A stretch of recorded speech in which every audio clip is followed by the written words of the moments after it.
The early days of May 2025 witnessed a significant military engagement in South Asia. On May 7th, the Indian Air Force launched Operation Sindoor. This was not an act of unprovoked aggression. Instead, it was a carefully calibrated retaliatory mission. India stated its objective was to respond decisively to prior provocations. The operation aimed to send a clear message about India's commitment to its security. The world watched closely as events unfolded, understanding the delicate balance of power in the region.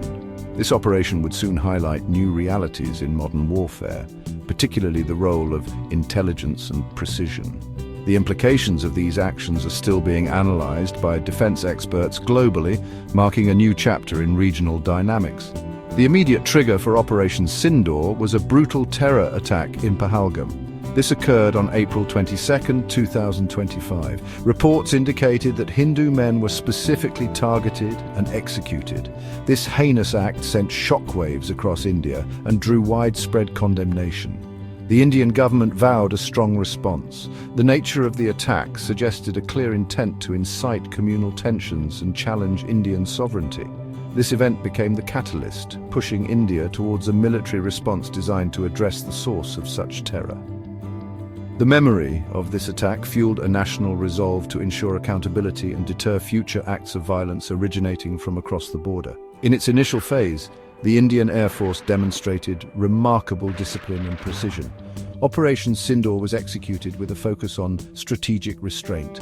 The primary targets were terrorist-linked infrastructure located within Pakistan. This included training camps and launch pads associated with groups like Lashkar-e-Taiba and Jaish-e-Mohammed. 9 such sites were reportedly struck.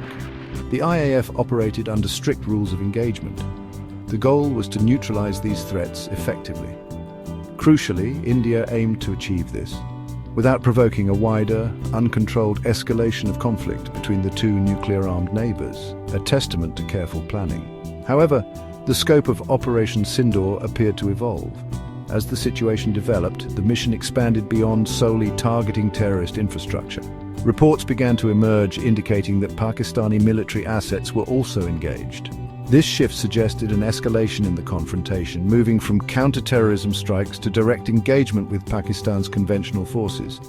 The reasons for this expansion are multifaceted, likely involving responses to Pakistani military actions or the discovery of co-located assets. This development significantly raised the stakes in the already tense standoff. The operation's parameters broadened, signaling a more direct imposition of costs on the Pakistani state itself, rather than just non-state actors.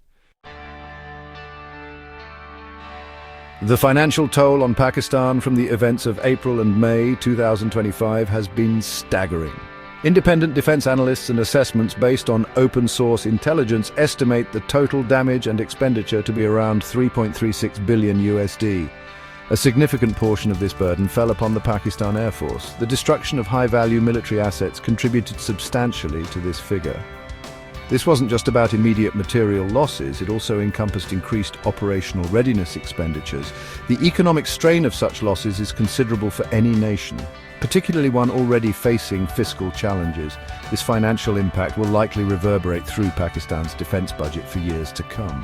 The inventory of destroyed PAF aerial assets paints a grim picture of their losses. During aerial combat, the PAF reportedly lost 4 advanced F-16 Block 52D fighter jets, each valued at approximately $87.38 million. A critical Saab 2000 Aeriae AEW and C aircraft worth around $93 million was also downed. Furthermore, an IL-78 aerial refueling aircraft valued at $35 million was lost. The destruction extended to unmanned systems, with 6 Bayraktar TB2 UCAVs eliminated.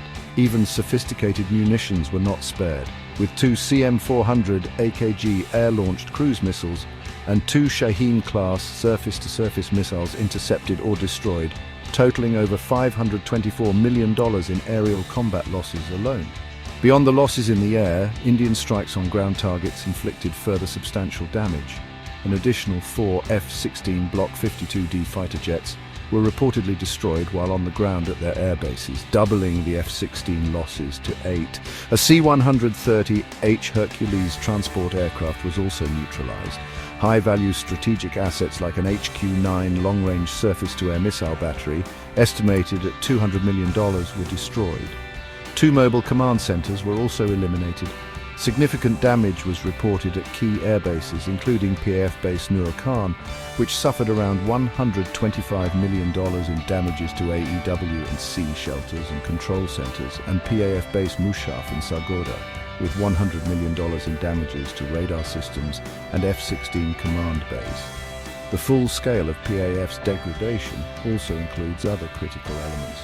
Beyond the F-16S, 4 JF-17 fighter jets were also reported destroyed, though their specific costs were not itemized separately in all summaries, but contributed to the overall damage assessment.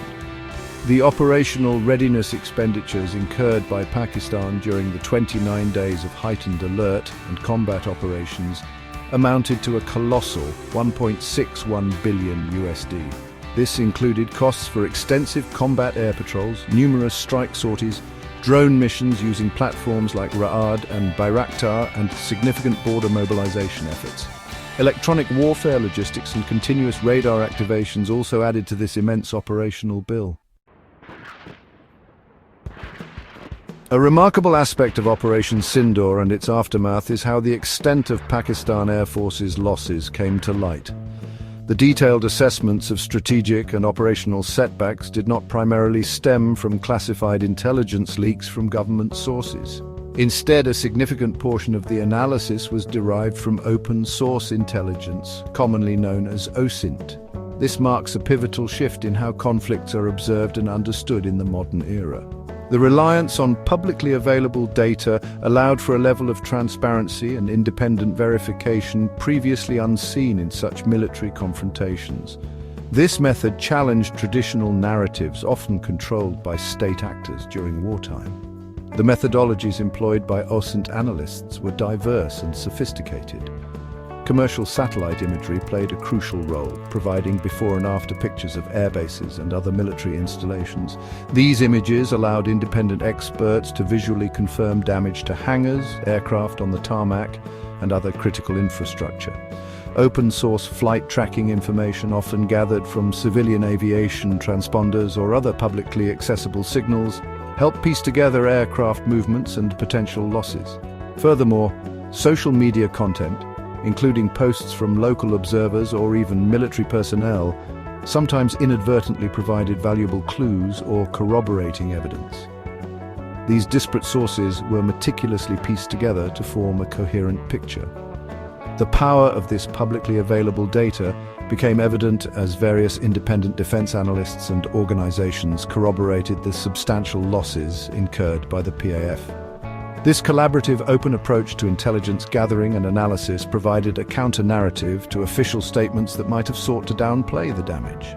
It highlighted a move towards greater transparency, even in the secretive domain of military operations.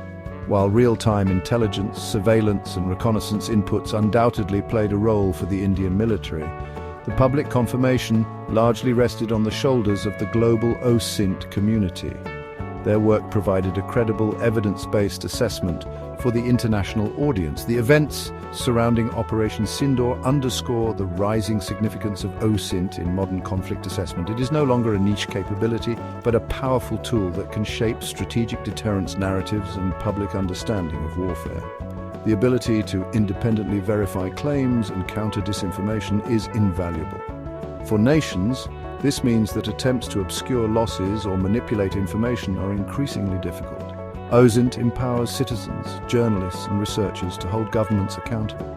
Its growing influence is reshaping how conflicts are reported, analyzed, and ultimately how their outcomes are perceived globally, democratizing intelligence in unprecedented ways.